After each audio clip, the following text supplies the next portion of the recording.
లోగా పూర్తి చేసి ఇస్తానని చెప్పడం అభినందనీయం అధ్యక్ష. ఇంకా పనులు త్వరలోనే టెండర్లు పూర్తి చేసి పనులు ప్రారంభించే దిశలో ఉంది అధ్యక్ష. ఈ ఫిషింగ్ హార్బర్ల వలన వేలాది మత్స్యకారుల కుటుంబాల జీవనోపాధి మెరుగుపరచడం, అంతేకాదు అధ్యక్ష, మన రాష్ట్రానికి కొత్త ఆదాయం మౌలిక సదుపాయాలు కూడా ఏర్పాటు అవుతాయి అధ్యక్ష.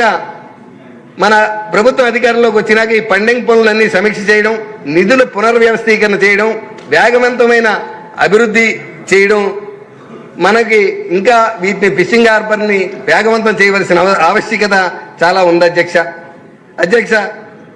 ఫిషింగ్ హార్బర్లు పూర్తయితే సురక్షిత నౌక నిల్వ, ఆధునిక ఫిష్ ల్యాండింగ్ సెంటర్లు, కోల్డ్ స్టోరేజ్ ప్రాసెసింగ్ సదుపాయాలు, ఎగుమతి సామర్థ్యం, ముఖ్యంగా మత్స్యకారుల జీవన విధానం మారి వారి ఆర్థిక ఆదాయం వృద్ధి చెంది మనకి రాష్ట్ర అభివృద్ధికి తోడ్పడతాయి అధ్యక్ష.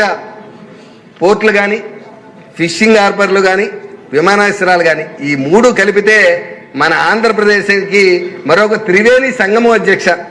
విమానాశ్రయాలు అభివృద్ధి అయితే పెట్టుబడులు వస్తాయి అధ్యక్ష, ఓడరేవులు అభివృద్ధి అయితే వాణిజ్యం పెరుగుతుంది అధ్యక్ష, ఫిషింగ్ హార్బర్ల అభివృద్ధి అయితే మత్స్యకారుల జీవన విధానం పెరిగి మన రాష్ట్ర జీడిపి పెరుగుతుంది అధ్యక్ష. ఈ మూడు కలిపి రాష్ట్ర ఆర్థిక శక్తిని పెంచుతాయి అధ్యక్ష. ఈ విధంగా మనం ఈ మూడింటితో కొనే కాకుండా గత 20 మాసాల్లో మన గౌరవ ముఖ్యమంత్రి చంద్రబాబు నాయుడు గారి కృషితో సుమారు 25 లక్షల కోట్ల పెట్టుబడులు ఒప్పందాలు కుదుర్చుకోవడం జరిగింది అధ్యక్ష.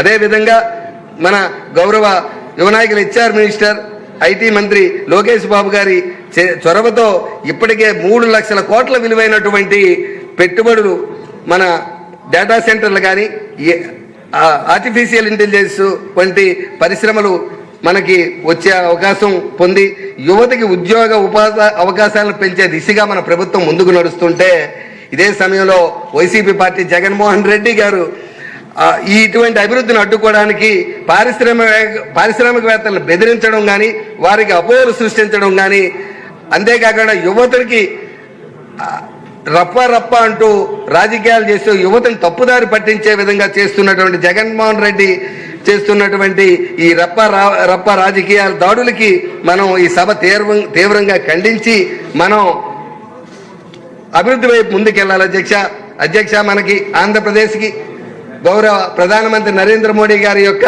పూర్తి సహాయ సహకారాలు మనకు మెండుగా ఉన్న తరుణంలో గౌరవ ముఖ్యమంత్రి నారా చంద్రబాబు నాయుడు గారి నాయకత్వంలో, గౌరవ ఉప ముఖ్యమంత్రి శ్రీ పవన్ కళ్యాణ్ గారి భాగస్వామ్యంతో, గౌరవ ప్రధాని శ్రీ నరేంద్ర మోడీ గారి మార్గదర్శకంతో రాష్ట్రం మరింత అభివృద్ధి చెందాలని ఆకాంక్షిస్తూ, గౌరవ ప్రధానమంత్రి నరేంద్ర మోడీ గారి లక్ష్యం వికసిత భారత్ 2047, అలాగే గౌరవ మన ముఖ్యమంత్రి చంద్రబాబు నాయుడు గారి లక్ష్యం మన స్వర్ణాంధ్రప్రదేశ్ 2047 విజన్ 2047, ఈ రెండింటిని సాధించుకునే తరుణం త్వరలోనే ఉందని తెలియజేసుకుంటూ నాకు ఈ అవకాశం కల్పించినందుకు ధన్యవాదాలు అధ్యక్ష.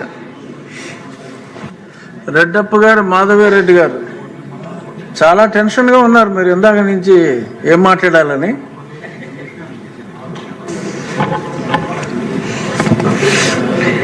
లేను అధ్యక్ష, ఏం టెన్షన్లో లేను. ఏదో అంత ఎగ్జామినేషన్కి వెళ్ళి ముందు టెన్షన్లా కనపడతా ఉంటే కొంచెం గవర్నర్ గారి స్పీచ్